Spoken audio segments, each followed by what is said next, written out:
no speaking. He no speak. Juan no speak. I'm from Barcelona. How do you do that? Was Maria Gibson a vampire? We don't know, we can't know. But the fact that the Reverend Bates or the Countess von Orloff might have believed she was, that is more important. Is there any truth in witchcraft? Again, we don't know. But the fact that Chastity Darling is a practicing witch, and that Grace Dunbar used to be a witch, is significant. Senor Pinto says he made an appointment to meet his sister at the pavilion and was waiting for her there at the very time she was being murdered in her own bedroom.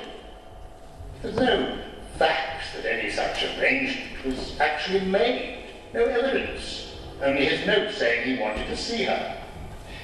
Meanwhile, Mr. Gibson seems torn between being his own ruthless self that Mr. Jackson and Countess von Orloff knew so well, and his new benevolent benefactor self that Miss Grace Dunbar would prefer. What we know for a fact is that he would inherit from his late wife a poppy plantation in Brazil. Quite a profitable venture, I fancy. What you have still to ascertain is how did the killer or killers effect an escape from a locked bedroom? And I have another piece of evidence for you to consider. In the course of my investigation, I spoke to Mrs. Whisty, the wife of the estate manager who lives at the gatehouse. You may be interested to hear what she has to say.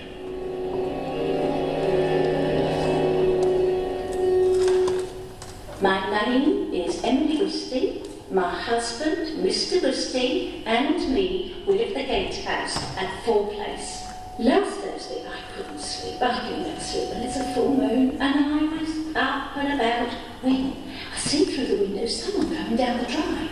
Well, I take a closer look, and it's Miss Gunn from the village, who'd been staying at the big house.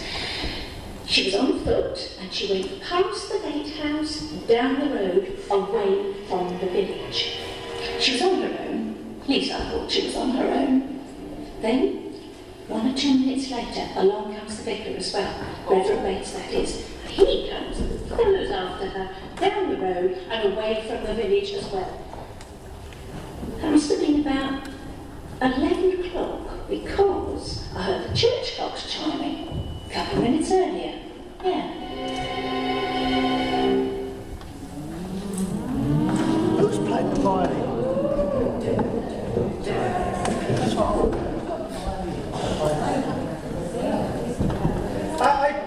I do not understand all of this talk of witchcraft. My sister, Yes, your half-sister. Cynthia, my half-sister, she comes to your country. She comes to your house, Senor Gibson, and she is murdered. And this man is Sherlock Holmes. All he talks about is witches and vampires. My Maria was no vampire. She was a good girl. Not like you witch.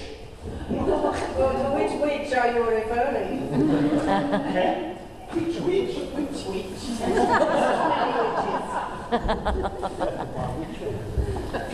Yes, which witch? Miss Darling or Miss Dunbar? Such pretty little witches too. Blow the witches! I'm more interested in you, Countess. Let's not forget whose gun was used to shoot Maria. You still haven't explained that. I think that I have. Do try to keep up. Mr. Jackson, the gun was stolen from me, used to kill Miss Gibson, and returned to my room, I'm told. This is not my responsibility. Well, if you expect anyone to believe that, I'm a Dutchman.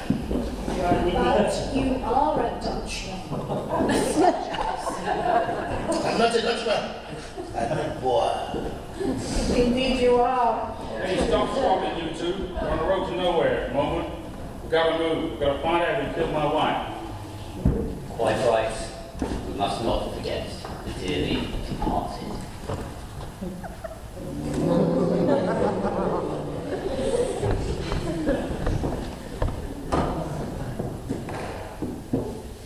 I have been asked to read the test testimony of Mrs. Westy.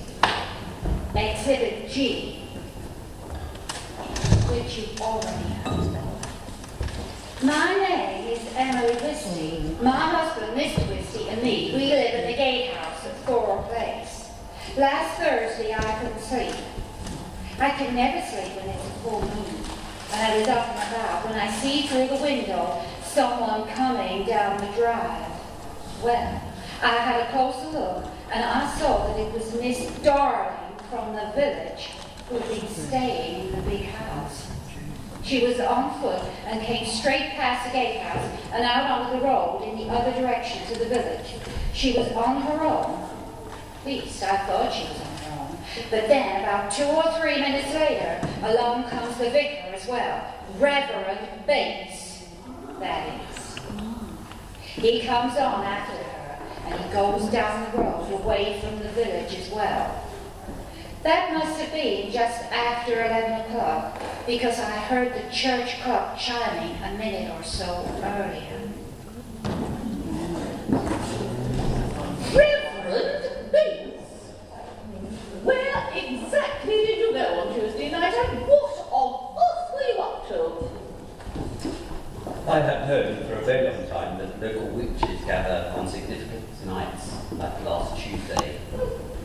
I wanted to see what they got up to, so I watched out for Chastity Darling when she left the house late last night, and I followed her. Wow! I saw the secret fertility ritual that she celebrated with the rest of her family. It was deeply shocking. What can I say? Last Tuesday was a special night, indeed. It was the full moon on the spring equinox, and you went out, and I went out to perform a special ritual. It's not really witchcraft at all that I practice. It's more a sacred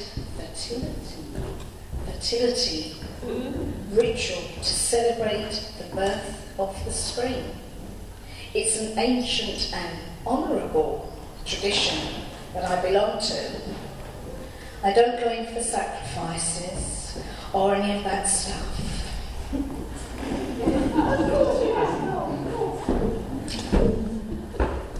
Chastity, darling.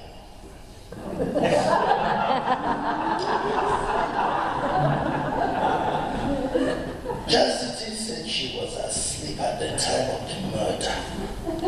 So why was she lying? What was she actually doing that night? As I just said to you, Jack,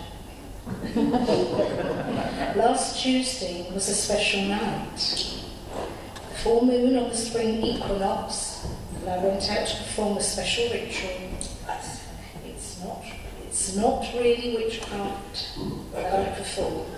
It's more a sacred fertility ritual to celebrate the birth of spring. It's an ancient and honourable tradition that I belong to. Deeply shocking, deeply shocking. I don't go in for sacrifices or any of that stuff. Why did you really leave the house on Tuesday night? Where were you really going? Were you practicing your witchcraft? I was meeting with Mike Haven.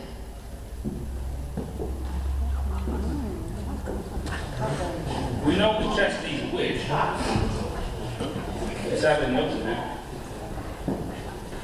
What is her attitude towards taking a human life? I don't know. Take on. It was quite an amazing witch. The phone rings. Not take on. Your city English detective has given me some stupid exhibit. You will find an envelope on your table, Nancy. You can open and look for yourselves. This is a letter written on letterhead from the Shilton Hotel. And it is from this creature here. Dear Mrs. Gibson, I thank you for your kind agreement to have me stay at Thor Place during my stay in England. I have, as you will see from my letterhead, now landed and I shall be with you on Sunday. By way of thanks for your hospitality, perhaps I can give you a tip. I don't know how much you know of your husband's business dealings. Not very much, I should think.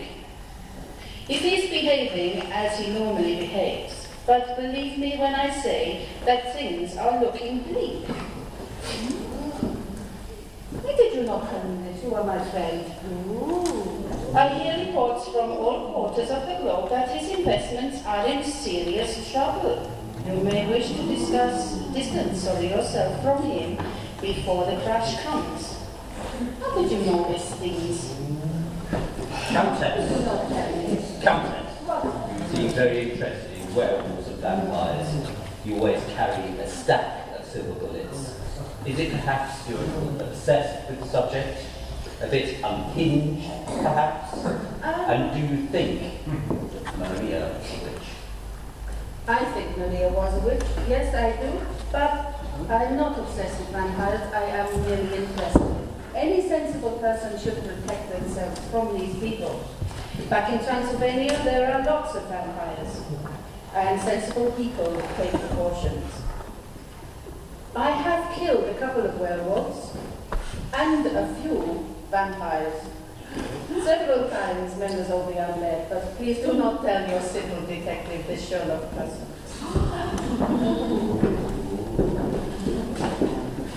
Grace, did you know that Gibson's business was suffering? Is it why you turned down his advances because you knew he may be losing money? Are you after my father's money? Because maybe, Grace, you wouldn't be interested in him now that he doesn't seem to be worth very much. That's not the case at all.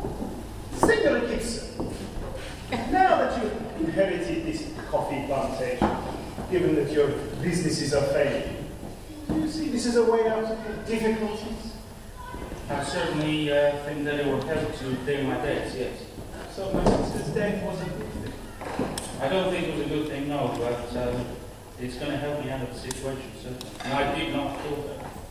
I want to know, Mr. Pinto, why are you so interested in this plantation? Why did you come all the way here for this plantation? It's simple. The plantation had passed to my sister. I came here to ask her if I could run it, as is my right. That is the only reason. Okay?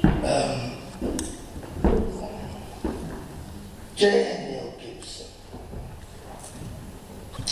the person with most to gain from Maria's death is Gibson. If he now inherits the coffee plantation, it may be enough to stave off bankruptcy and ruin. Is that why he killed her?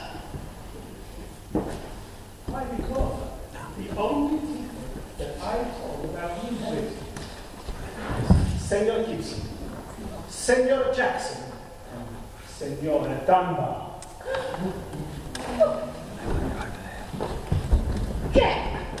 Jackson comes from Seafrica, a land steeped in magic and the supernatural. How much does he believe in the superstitions of the place? Mr. Jackson, do you have a fear of Nicole? You see, I am hard. I'm a hard, practical businessman. I have no time for any superstitious nonsense about witchcraft and vampires. Why were you so interested in Mr. Gibson's financial affairs anyway? Why did you write to her? Why did you write to Maria? Why did you tell her? Look, I've long been a rival of Gibson, even though I've also been his partner sometimes. I'm relishing the fact that his business empire is crumbling. And once I get hold of the disputed gold mine in South Africa, he'll be finished. I told Maria about his financial collapse because I wanted a bit of revenge on him for stealing my woman and marrying her. his first wife. Anyway, rumor has it that he treated Maria badly. She deserved a break. I have to say that now that I've seen these witches, I'm even more horrified. Grace says that she was a witch in her youth. What did she get up to, and how do we know that she's still not practicing the old religion?